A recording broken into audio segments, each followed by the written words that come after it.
Hello students, today we shall learn remaining question of exercise 3.3 class 8 mathematics. Okay, now question number 3 of question number 4 second question है, हमको x Y Z की value find करनी है। तो find करते हैं हम। यहाँ पर देखिए कि ये हमारा एक राइट एंगल है। क्या है? Right angle. और राइट एंगल किसके इक्वल है? एक्स के। अब ये इक्वल कैसे? क्योंकि ये वर्टिकल अपोजिट एंगल है। कौन सा एंगल है? Vertical opposite angle. यदि कोई जो लाइन है एक दूसरे को इंटरसेक्ट कर रही है तो उसके ये वर्टिकल अपोजिट एंगल होते हैं। तो ये दोनों क्या होते हैं? आपस में इक्वल होते हैं। ठीक है, तो जो हमारी एक्स की वैल्यू होगी वही हमारी वाई की होगी। तो यहाँ पर जो है वो 90 डिग्री है। कितना है? क्योंकि ये राइट एंगल है। ठीक है, तो हमारी जो x की वैल्यू क्या हो जाएगी? x हो जाएगी हमारी 90 डिग्री। क्यों? हम यहां लिख सकते हैं वर्टिकल अपोजिट एंगल।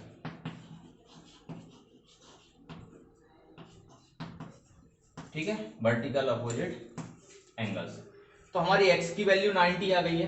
अब हमको y की वैल्यू फाइंड करनी है। तो y की वैल्यू हम आसानी से फाइंड कर सकते हैं। कैसे?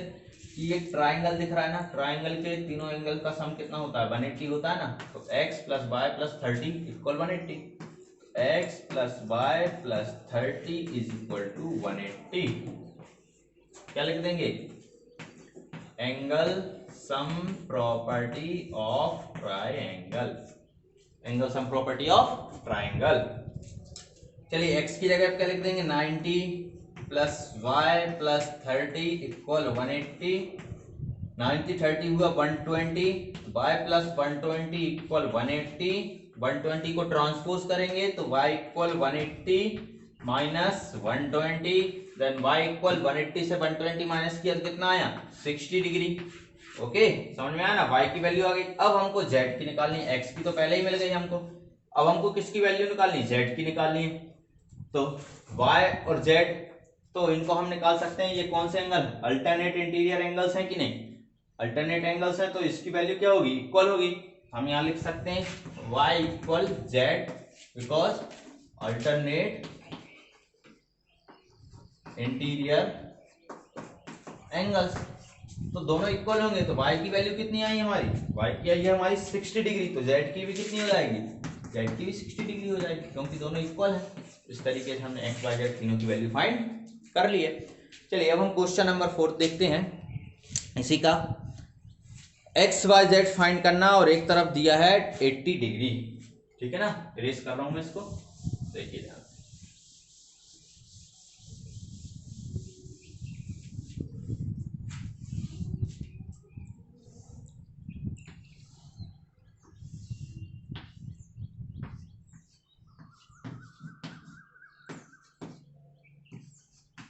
ये एक्स वाई जेड 80।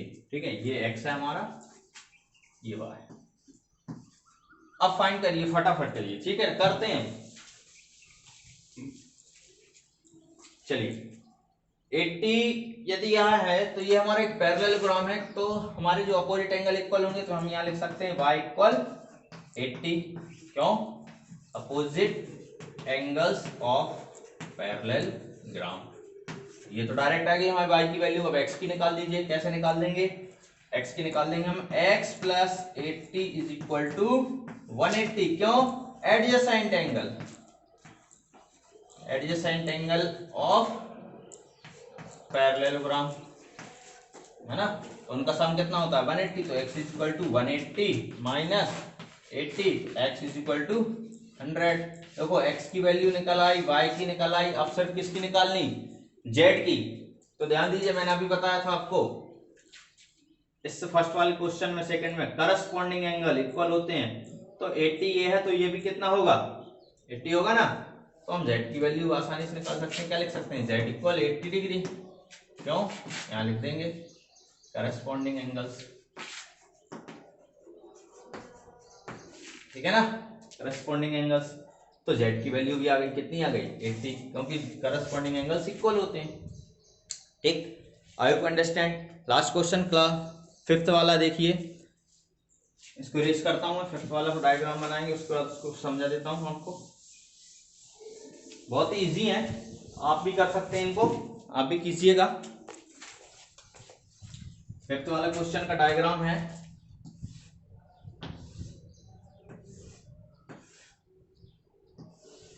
ये डायगोनल बन गया, ये 112, ये x, ये y और ये z है और इस तरफ है आपका 40। हमको x y z की वैल्यू फाइंड करनी है, ठीक है ना। चलिए देखिए फिफ्थ वाला है, ठीक, ध्यान से देखिए y की वैल्यू तो आ जाएगी, y इक्वल कितना आ जाएगा 112, क्यों आ जाएगा, opposite angle of parallelogram. Opposite angle of parallelogram क्या होते हैं, इक्वल होते हैं, तो y की वैल्यू कितनी आ गई 112। चलिए वेरी गुड, y की आ गई है तो x की भी निकल आएगी, क्यों निकल आएगी x की, इससे ट्राइंगल से, कैसे, y plus 40 plus x is equal to 180, angle sum property of triangle. y की वैल्यू कितनी है 112 प्लस 40 प्लस x इक्वल 180, इनको ऐड किया तो कितना हो गया 152 plus x equal to 180, minus कर दो, ट्रांसपोज कर दीजिए वैल्यू 180 माइनस 152, तो x की वैल्यू कितनी आ गई 28 आ गया, तो x की वैल्यू आ गई 28, ये कितना आ गया 28, ये कितना 112, ठीक है। जब ये x की वैल्यू 28 है तो z की वैल्यू कितनी होगी, z की वैल्यू भी 28 होगी, क्यों होगी, क्योंकि x इक्वल z, क्यों, अल्टरनेट एंगल्स, अल्टरनेट एंगल्स, तो z की वैल्यू क्या हो जाएगी 28। ओके, समझ में आया ना आपको। तो इस तरीके से हमने ये क्वेश्चंस कर लिए हैं। अब देखिए क्वेश्चन नंबर 3 है, can a quadrilateral ABCD is a parallelogram. क्या एक क्वाड्रिलेटरल एबीसीडी है वो एक पैरेललोग्राम है। अब उसने 3 कंडीशन दे रखी, if D plus B is equal to 180। ध्यान दीजिए क्वेश्चन नंबर 3, पैरेललोग्राम बना लीजिए पहले तो।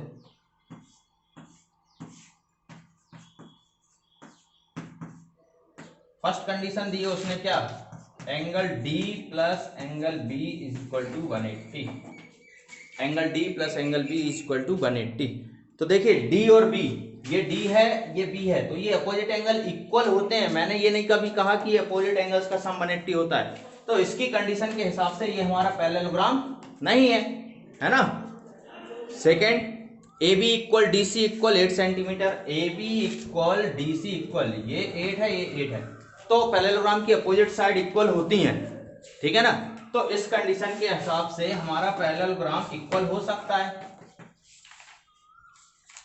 ए B equal D C equal 8, इस कंडीशन के हिसाब से हमारा पैरेललोग्राम बन सकता है, क्यों, क्योंकि अपोजिट साइड्स क्या हैं, इक्वल हैं, centimetre. And B C 4.4, BC और बोल रहा है वो कितना, BC 4.4, तो जब ये 4.4 है तो ये भी कितनी होगी 4.4 ही होगी, ठीक है ना। तो बन सकता है। थर्ड है angle A 70 and angle C 65, angle A 70 angle C 65, ये दोनों एंगल्स अपोजिट हैं तो ये इक्वल होंगे, मतलब ये 70 तो ये भी 70। Third condition, angle C equal angle A, angle C कितना 65 तो एंगल ए कितना 70, तो ये कहीं से कहीं तक हमारा सही नहीं, क्यों, क्योंकि अपोजिट एंगल इक्वल नहीं है, तो इस हिसाब से हमारा ये पैरेललोग्राम नहीं है, ठीक है ना। I will understand it. Next question I will explain in next video. Thank you.